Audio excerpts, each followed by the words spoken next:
When you're a parent and you are about to embark upon the educational system for your child, you have some concerns. If you're anything like me, you go on greatschools.org and you research every school possible to find out whether or not that's going to be the perfect spot for your child. I did that for about 6 months and I drove myself crazy. Meeting Krista has taken a bit of a load off of my shoulders in that today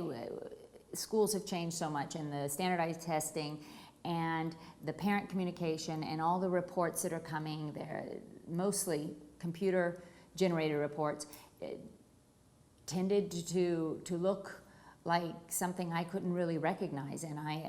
I wanted to better understand what my teachers were saying and what the reports were saying and how that was really talking about my son. I have a 6-year-old daughter, Naya, who's a very spirited, outgoing,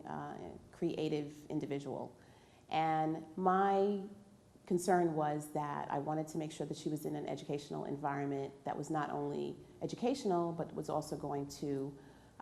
nurture her in a very creative way and pay attention to how she needed to be, how to guide her through her learning process. Alex is a good student, but if you looked at the standardized testing or you looked at some other of the reports that were coming out of his school,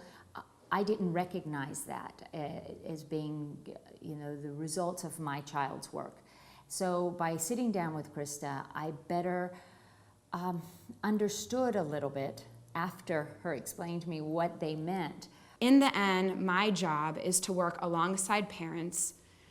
considering their values and their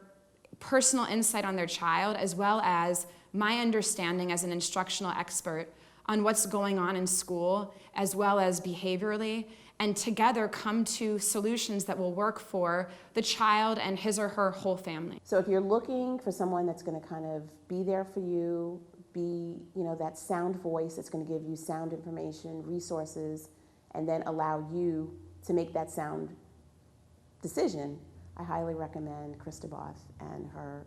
services from her company.